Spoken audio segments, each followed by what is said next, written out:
नमस्कार। मैं प्राध्यापक डॉक्टर राजेंद्र देशपांडे आप सबका हार्दिक स्वागत करता हूं। मैं प्राध्यापक डॉक्टर राजेंद्र रघुवीर देशपांडे आप सबका हार्दिक स्वागत करता हूं। आज का वीडियो है चरक पूर्वार्ध नोट्स इन हिंदी चैप्टर 7 न वेगान धारियेत। ये स्क्रीन जरा बड़ा कर देता मैं, तो ये देखिए, ये मैं हूं प्रोफेसर डॉक्टर राजेंद्र रघुवीर Deshpande. I am MD in Ayurvedic medicine and MD in Ayurvedic physiology. This is my personal website ayurvedicfriend.com. This is my WhatsApp number 9226810630 and this is my mail ID professordeshpande@gmail.com. ये मैंने लिखा हुआ बुक है, आप ये मेरे पास से परचेस कर सकते हैं। You can contact me, Professor Deshpande, @gmail.com for online medical consultation, online palmistry consultation, online Ayurveda student private tuitions. Please subscribe my YouTube channel. ये मेरी विनंती है आपको, और ये मेरा WhatsApp नंबर भी है। आप 9226810630 पर WhatsApp भी कर सकते हैं। I want to thank Professor Dr. Yogita Jamdani Madam for sharing her valuable knowledge and experience to prepare this book as a co-author with me. चलो चलते हैं भैया। नवेगान धारणीय, इस अध्याय का समावेश स्वस्थ चतुष्क में किया गया है। अध्याय का आरंभ नवेगान धारियत शब्द से होने के कारण अध्याय का नाम नवेगान धारणीय रखा गया है। रोग या व्याधि न होने की दृष्टि से आयुर्वेद ने ये महत्वपूर्ण सिद्धांत बतलाया है, जिसको कहते हैं न वेगान धारियत या न वेगान उदीरयेत। ये जो वेग वेग का मतलब क्या होता है?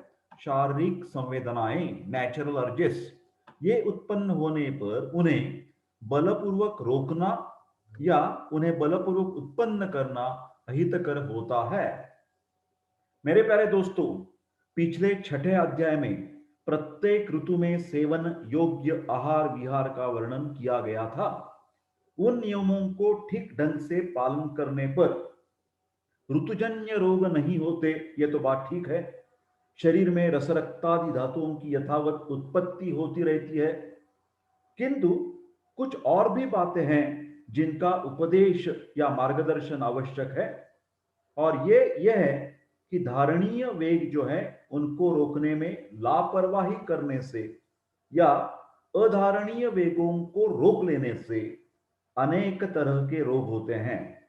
इस संबंध में उचित मार्गदर्शन देने के लिए इस 7वें अध्याय का आरंभ किया जा रहा है, जिसमें वेगों को रोकने से होने वाली विकार और उनकी चिकित्सा का ज्ञान आपको बताया जाएगा। ये देखिए, वेगों का धारण या वेगों का उदीरण करने से मुख्यतः वात प्रकोप होता है। ये ध्यान से सुनिए, वात प्रकोप होता है तथा मुख्यतः वातघ्न चिकित्सा करनी पड़ती है। चक्रपाणी लिखते हैं, वेगः प्रवृत्ति उन्मुखत्वम मूत्रपुरीश आदि नाम। जो महत्वपूर्ण वेग बतलाए गए हैं, नेचुरल अर्जेस 13 है। कौन से है वो? मूत्र वेग मिक्चुरेशन, पुरीश वेग डिफिकेशन, शुक्र वेग सीमेन इजैकुलेशन, अधोवात का निस्सरण फ्लैटस छर्दी, क्षवथु स्नीजिंग, उद्गार बेल्चिंग, जुरुम्भा यॉनिंग, क्षुधा का मतलब है भूख या हंगर, पिपासा का मतलब है तृष्णा या थर्स्ट, अश्रु का मतलब है लैक्रिमेशन, निद्रा मतलब स्लीप, और श्रमश्वास का मतलब है ब्रेथलेसनेस आफ्टर एक्सरसाइज। धारणीय वेग कौन से है? वो मेंटल अर्जेस रहते हैं, दैट शुड बी कंट्रोल्ड।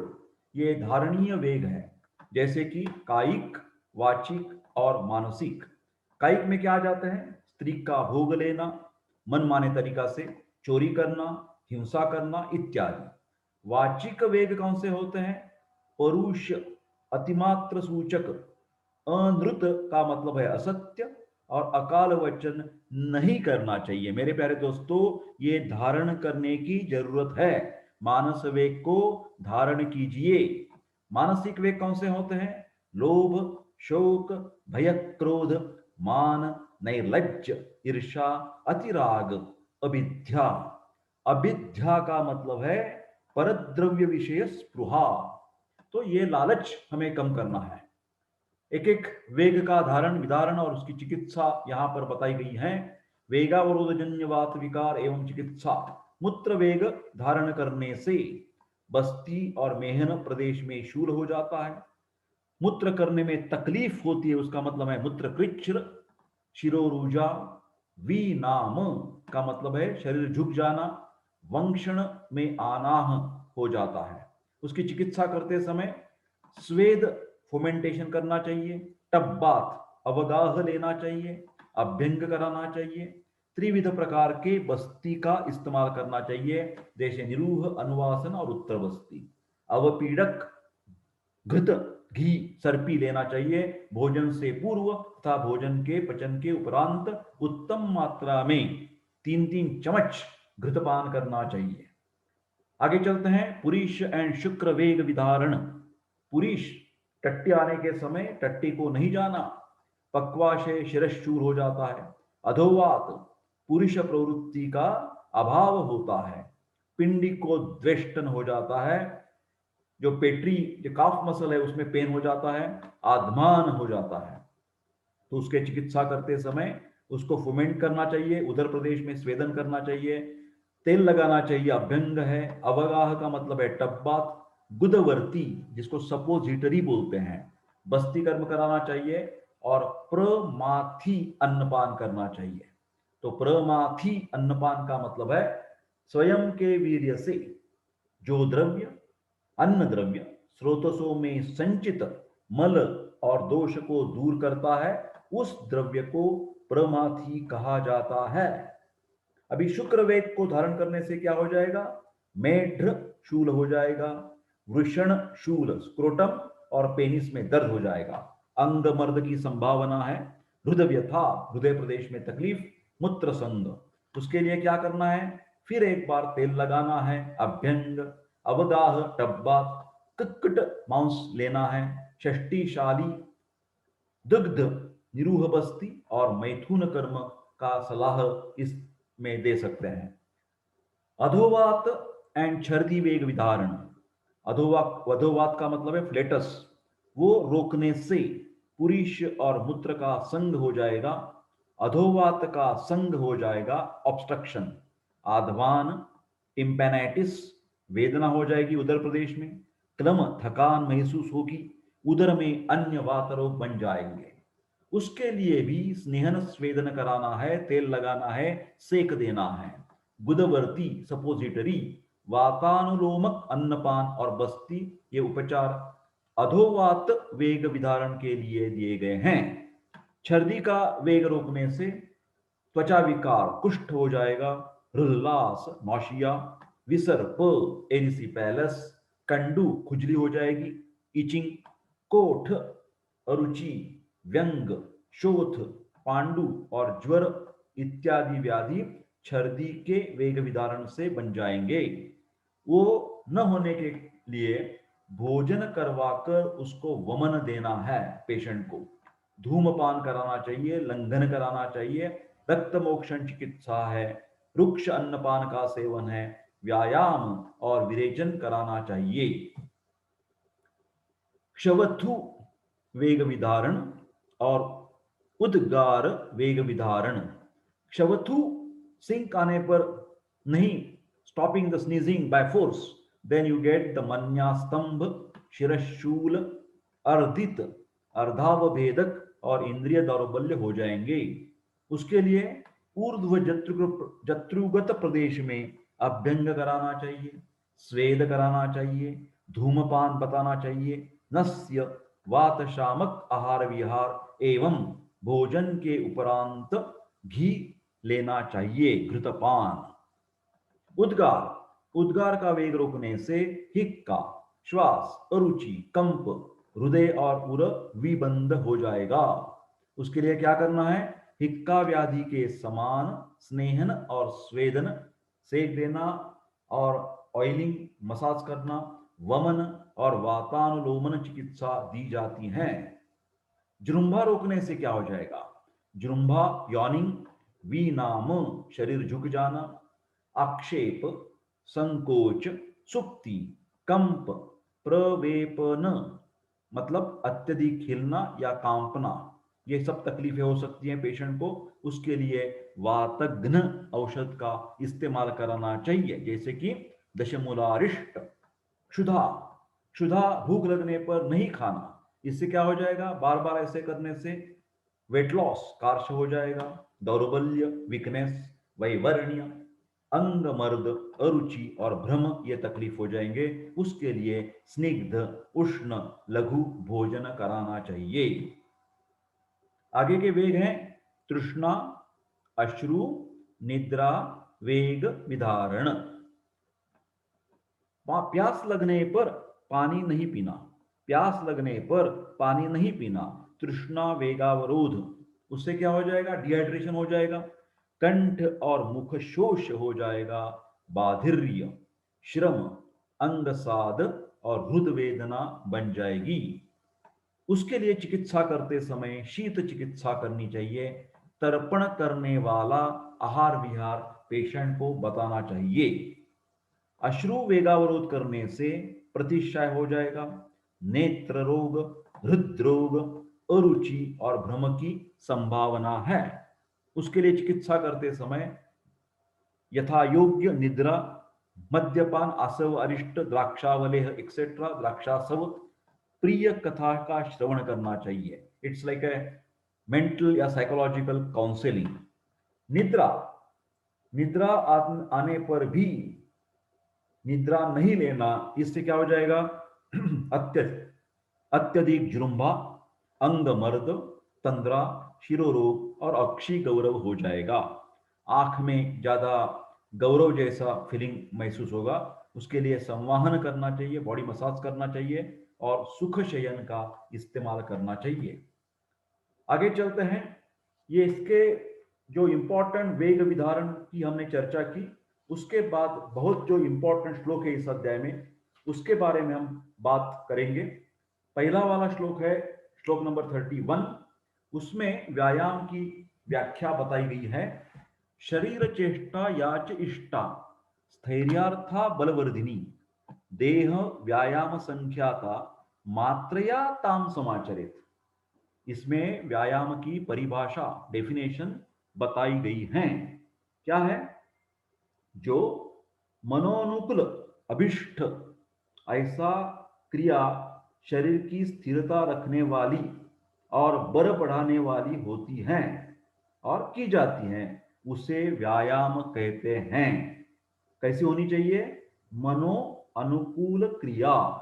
मनो अनुकूल क्रिया शरीर की स्थिरता रखने के लिए और बल बढ़ाने के लिए ये शारीरिक क्रिया की जाती है, उसे व्यायाम कहते हैं। व्यायाम को उचित मात्रा में ही करना चाहिए। ये बहुत इंपॉर्टेंट सेंटेंस है, मात्रा। इसके बारे में थोड़ी बहुत चर्चा करते हैं। यहां 2 बार चेष्टा का शब्द आया है। यहां देखिए चेष्टा। तो चेष्टा का पाठ जो है, इसमें चेष्टा का अर्थ है शारीरिक कोई भी कार्य। और दूसरा एक उसका कार्य है, इष्टा का अर्थ है अपने लिए जो मनो अनुकूल है अर्थात योग्य है, उसको भी चेष्टा कहते हैं। तो ये बात ध्यान से देखिए आप। चेष्टा का एक अर्थ हो गया शारीरिक कोई भी कार्य या क्रिया, एक्टिविटी। और इष्टा का अर्थ है, च इष्टा है ना, देखिए यहां पर, यहां देख सकते हैं आप, च इष्टा। इष्टा का मतलब है मनो अनुकूल, अर्थात जो योग्य है अपने प्रकृति के हिसाब से, धातु सारता के हिसाब से और वय के हिसाब से। यहां मात्रा पूर्वक व्यायाम करने को कहा गया है। इस संबंध में यहां देखिए मात्रा, इस संबंध में वाग्भट ने अर्धशक्ति से व्यायाम करने को और सुश्रुत ने भी बल अर्ध से व्यायाम करने को और चरक ने थकावट आने तक व्यायाम करने को कहा है। आगे चलते हैं। व्यायाम का लाभ, श्लोक नंबर 32। लाघवम कर्म सामर्थ्यम, स्थैर्यम दुख सहिष्णुता, दोषक्षय अग्निवृद्धि च व्यायामात उपजायते। क्या अर्थ है इसका? व्यायाम से कौन से लाभ बताए गए हैं? व्यायाम करने से शरीर में लाघवता आ जाती है, मतलब हल्कापन, कार्य करने का सामर्थ्य आ जाता है, शरीर में स्थिरता या दृढ़ता आ जाती है, कष्ट सहन करने की शक्ति आ जाती है, बढ़े हुए जो दोष है वात पित्त कफ, उनका क्षीणता, उनका प्राकृतपन आ जाता है, और जाठराग्नि की वृद्धि हो जाती है। Exercise in excess should be avoided. यहां थोड़ी सी प्रिंटिंग मिस्टेक है मेरे प्यारे भाइयों। ये देखिए यहां पर एक्सरसाइज किन लोगों ने नहीं लेना चाहिए इसके बारे में बात कही गई है, और अति व्यायाम से क्या हानि हो जाएगी इसका भी श्लोक नंबर 33 में बताया गया है। अति व्यायाम करने से श्रमः क्लमः क्षयः तृष्णा रक्तपित्तम प्रतामका अति व्यायामतः कासो ज्वरः छर्दी च जायते। तो क्या बताया है, अति व्यायाम से हानि बताई है। अधिक व्यायाम करने से थकावट, क्लम का मतलब है मन और इंद्रियों में शिथिलता। क्षय का मतलब है, यहां पर देखिए ट्यूबरकुलोसिस नहीं है, क्षय का मतलब है रसादि, रस रक्त मांस में अस्थि मज्जा शुक्र, इन धातुओं में डेफिशिएंसी, क्षय हो जाएगा। प्यास की अधिकता, तृष्णा, रक्त पित्त व्याधि, प्रतामक का मतलब प्रतामक श्वास, ब्रोंकियल अस्थमा, ये सब, और कास, ज्वर इत्यादि व्याधि और या छर्दी हो जाएगी। अभी देखिए आगे चलकर व्यायाम वर्ज्य की बात की गई है। किन लोगों ने व्यायाम नहीं करना चाहिए? तो ये देखिए, अति व्यवहार करने वाले लोग, अति भार हरण करने वाले लोग, अति अध्व के कारण पुरुषता प्राप्त हुई व्यक्ति, क्रोध, शोक, भय, आयास से पीड़ित, बाल, वृद्ध, वाताधिक्य, उच्च बहुभाषक, शुद्धित और तृषित जो व्यक्तियां हैं, उन लोगों ने डॉक्टर की सलाह के बजाय व्यायाम का इस्तेमाल, ज्यादा तरीके का व्यायाम नहीं करना चाहिए। सिम्टम्स ऑफ एडिक्वेट एक्सरसाइज, सम्यक व्यायाम के लक्षण बताए गए हैं। क्या बताए गए हैं सम्यक व्यायाम के लक्षण? यहां पर देखिए, स्वेद आगमः, स्वेद आगमः, श्वास वृद्धि ही, गात्राणाम लाघवम तथा हृदय आदि उपरोधाच इति व्यायाम लक्षणम। तो क्या हो जाता है, स्वेद प्रवृत्ति हो जाती है, स्वेद आगमः, श्वास में वृद्धि हो जाती है, सांस बढ़ती है, गात्राणाम लाघवम, जो हमारे शरीर अवयव है उनमें लाघवता आ जाती है, और हृदय प्रदेश में जखड़ापन जैसा महसूस होता है। उस समय हमने व्यायाम रोक देना चाहिए। ये सम्यक व्यायाम, उसकी व्यायाम की पूर्तता हो गई, ऐसे आप समझ सकते हैं। एक ध्यान में रखिए, किन लोगों ने व्यायाम नहीं करना चाहिए। व्यायाम इसका एक बताया गया, यहां पर देखिए, अति सेवन ना करें। कौन सी चीजें हैं हमारे जीवन में जिसका अति सेवन से बुरा असर हमारी पूरी जीवन भर पड़ सकता है? किन चीजों का अति सेवन ना करें? एक तो चीज है व्यायाम, दूसरी है हास्य, भाषण, अध्व, मैथुन और जागरण।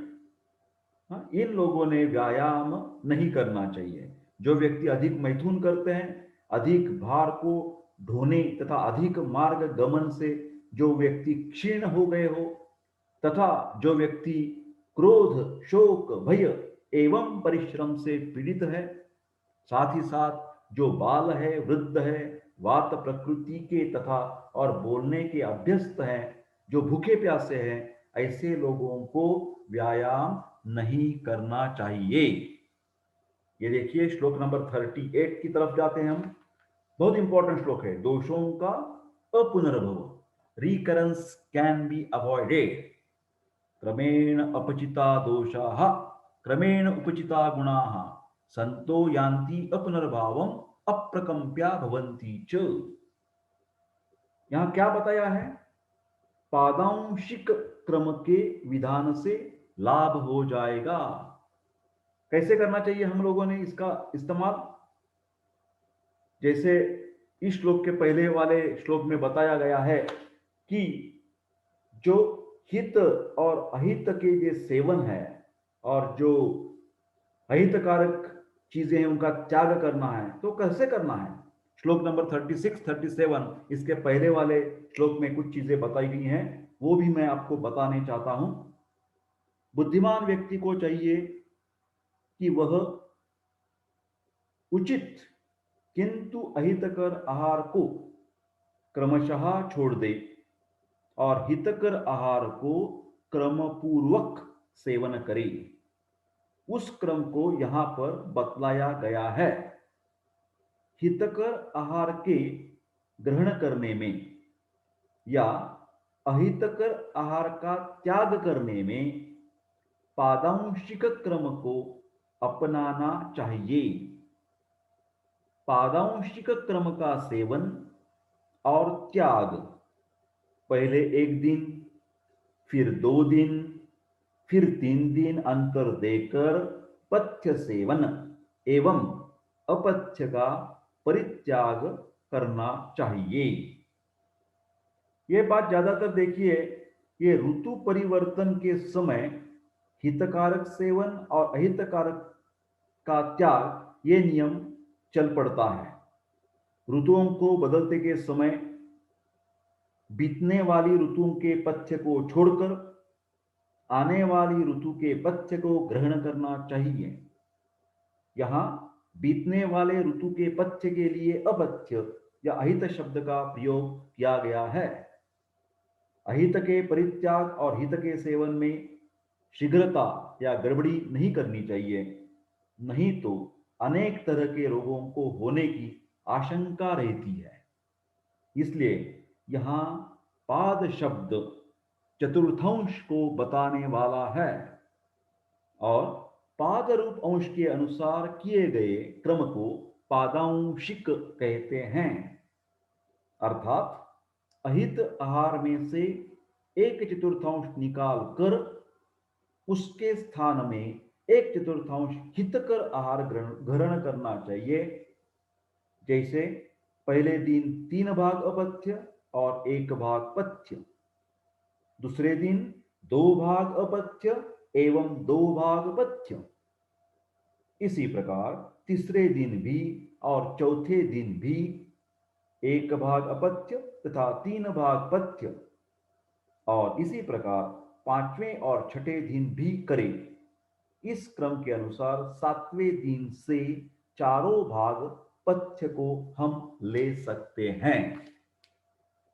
तो ये जो पादांशिक क्रम द्वारा नष्ट हुए दोष पुनः प्रादुर्भूत या उत्पन्न नहीं होते।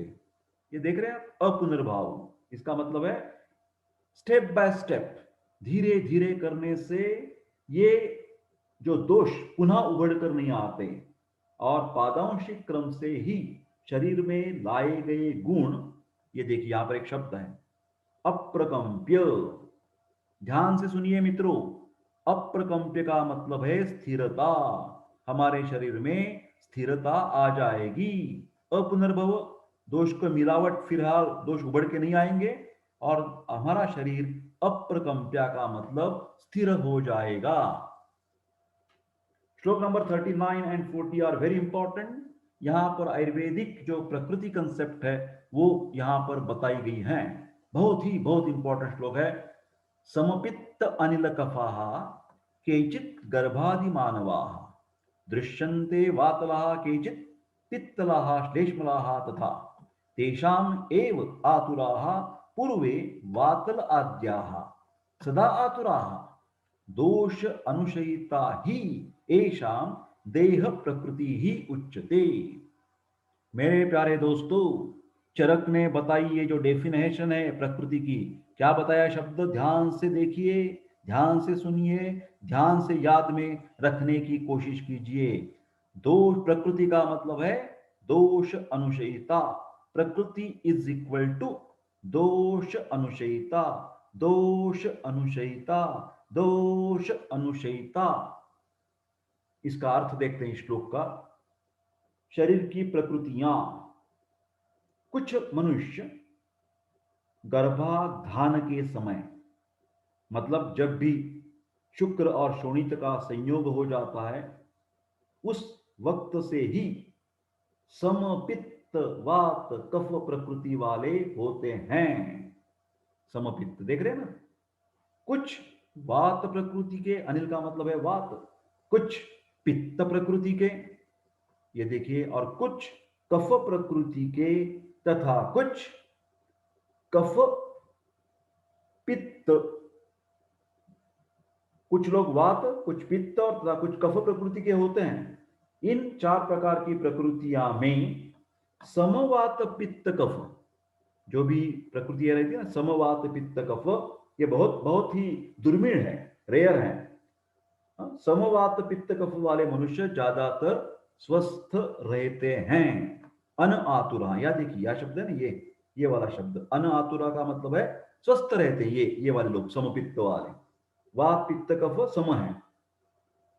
दूसरे जो है ना वातल, ये देखिए वातल, पित्तल और श्लेष्मल, ये जो लोग हैं वातल पित्तल श्लेष्मल प्रकृति वाले मनुष्य, सदा आतुरा, परमानेंटली पेशेंट, सर्वदा रोगी रहते हैं।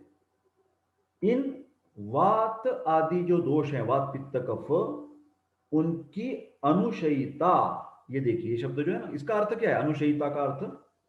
अनुशयिता का मतलब गर्भ से लेकर मृत्यु पर्यंत साथ रहने के स्वभाव वाले होने से। ये देखिए अनुशयिता का मैं अर्थ बता रहा हूं कि गर्भ से लेकर मृत्यु पर्यंत साथ रहने वाले ये जो वात पित्त कफ दोष है, इनके द्वारा वातल पित्तल एवं श्लेष्मल को देह प्रकृति कहा जाता है। इसमें के बारे में थोड़ी सी चर्चा करना चाहता हूं। इन प्रकृतियों में चरक ने केवल समवात पित्त कफ वाले को ही अनातुर या निरोगी माना है, और वातल आदि पुरुष में किसी एक दोष की प्रधानता या अधिकता होने से वे स्वस्थ नहीं कहे जा सकते, क्योंकि समदोष व्यक्ति ही स्वस्थ कहा जाता है। इस प्रकार प्रकृति स्वरूप वात आदि का स्वभाव ही दूषणात्मक है। इसलिए ये प्रकृति होने पर भी क्या शरीर में विकार कारक नहीं होते? इसमें हमारे मन में ये आशंका आती है कि ये वातल का मतलब क्या हो गया, वात का प्रमाण ज्यादा है तो ये तो खराबी है ना। तो इसका उत्तर सुश्रुत ने दिया है।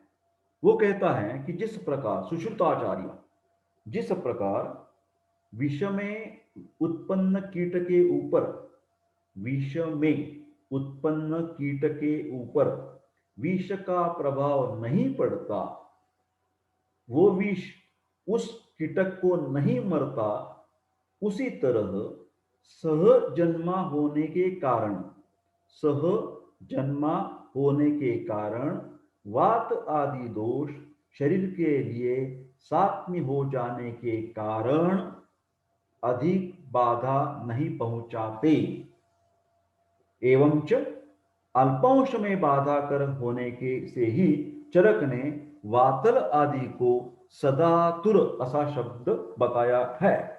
तो ध्यान से सुनिए, यहां पर सुश्रुत ने एक विष कीटक की उपमा देकर बताया है कि वो विष उस कीटक को जैसे हानिकारक नहीं होता, तो उसी तरह थोड़ा बहुत इधर उधर जो वात का प्रोडोमिनेंस रहता है उससे पूरे की पूरी बीमारी नहीं आती, फिर छोटी बहुत कुछ तकरारें उत्पन्न हो सकती हैं। श्लोक number 41, consume food with all taste, स्वास्थ्य वर्धक विधि, विपरीत गुणस्तेषां स्वस्थ वृत्ते विधिता, सर्व सम सर्वरसम सात्म्य समधातो हो प्रशस्यते। सम सर्वरसम सात्म्य, क्या अर्थ है इसका? ध्यान से देखिए, स्वस्थ वृत्त के विधान के अनुसार, यहां देखिए स्वस्थ वृत्त शब्द है ना, स्वस्थ वृत्त के अनुसार सदा आतुर जो वातल आदि प्रकृति के व्यक्तियों ने अपने अपने दोष के विपरीत गुण वाले, ये देखिए विपरीत, अपने अपने दोष के विपरीत गुण वाले आहार विहार का सेवन उनके लिए हितकर होता है। और समधातु मतलब समदोष जो है ना, समधातु समदोष मनुष्य को सभी रसों का उपयोग करना हितकर है। जिनकी प्रकृति वात पित्त कफ सम है, उन लोगों ने सभी रसों का सेवन करना चाहिए। और वातल पित्तल इन लोगों ने अपने अपनी प्रकृति के या दोष के विरोधी जो गुण है उनका सेवन करना चाहिए। इसके बारे में थोड़ी बात करते हैं हम। वात पित्त एवं कफ के जो गुण बतलाए गए हैं, उनके विपरीत गुण वाले आहार और विहार का प्रयोग अपनी अपनी प्रकृति का विचार कर करना चाहिए। जो सम प्रकृति है उनके लिए सभी रसों का सम प्रयोग कहा गया है। इसका तात्पर्य यह है कि समता मात्रा से न लेकर प्रयोग सौष्ठव की दृष्टि से उसका अंदाजा लगाना चाहिए। जैसे अमुक द्रव्य के साथ अमुक द्रव्य का विरोध है तो उस विरुद्धता को बचाना चाहिए, या अन्य जो भी बातें आहार विहार में उपयोगी है उनका उचित प्रयोग करना चाहिए। मधु घी सम मात्रा में हमने ले लिया तो वो विषवत है। दूध के विरोधी पदार्थ मछली आदि के साथ में न ले। अम्ल लवण कटुतिक्त कषाय की अपेक्षा मधुर द्रव्य की मात्रा बहुत अधिक रहती है। अतः यहां सम का अर्थ मात्रा से न लेकर गुण धर्म और योगायोग के विचार से लेना चाहिए। ध्यान से सुनिए, यहां पर जो सम शब्द का इस्तेमाल किया गया है, सम सर्वरसम, तो उसका अपेक्षित अर्थ क्या है यह मैंने अभी आपको बता दिया। एक्सटर्नल स्रोतस की दृष्टि के बारे में, बहिर्मुख स्रोतस दृष्टि, श्लोक नंबर है 42 एंड 43। द्वे अधः सप्त शिरसी खानी स्वेद मुखानी च मलायनानि बाध्यन्ते दुष्टैः मात्रा अधिकैः मलैः। कर्सर देखिए मेरा, मलवृद्धिं गुरुतया लाघवात् मल संशयम् मलायनानां बुद्धेत् संग उत्सर्गात् अतीव च। क्या है अर्थ इसका? इस श्लोक में मलायन के बारे में बताया गया है। शरीर के निचले भाग में दो छिद्र हैं, दो नेत्र, दो कान, दो नासिका और एक मुख। कितने हो गए मेरे प्यारे दोस्तों? 7 छिद्र। ये देखिए, अध द्वे अधः सप्त सप्त शिरसी। फिर एक बार सप्त कौन से बता दूं आपको? दो नेत्र, दो कान, दो नासिका और एक मुख, हो गए 7। ये देखिए सप्त शिरसी।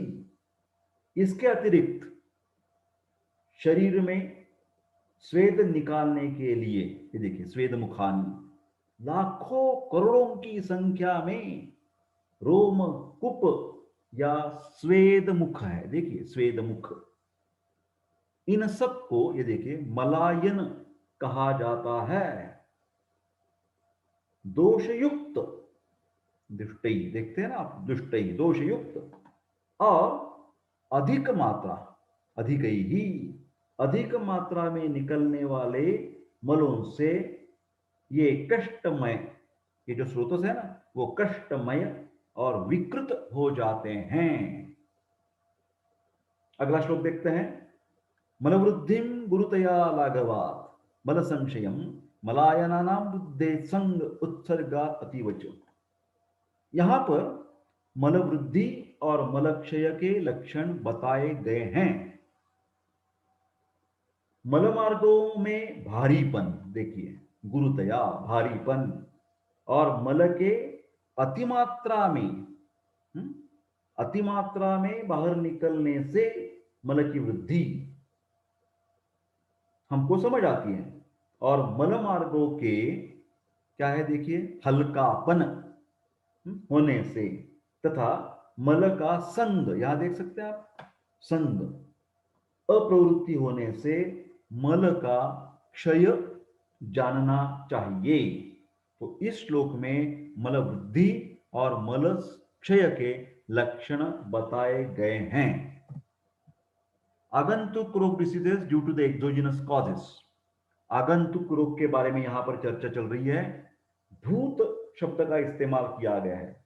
यह भूत का मतलब क्या है? भूत का मतलब है बैक्टीरिया, वायरसेस, फंगा एक्सेट्रा। विष का मतलब है टॉक्सिन्स। वायु का मतलब है एयर पोल्यूशन। अग्नि का मतलब है बर्न।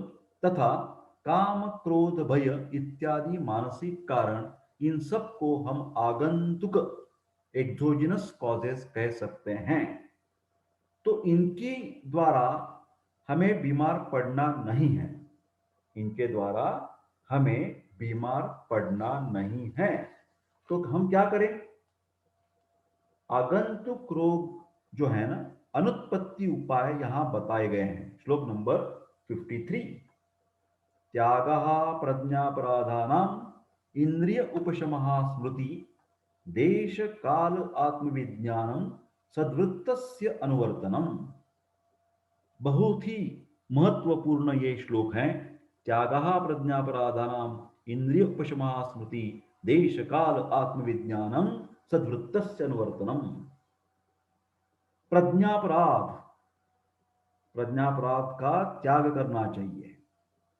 इंद्रियों को संयमित रखना चाहिए। स्मरण शक्ति, स्मृति ठीक ठाक होनी चाहिए, रखनी चाहिए।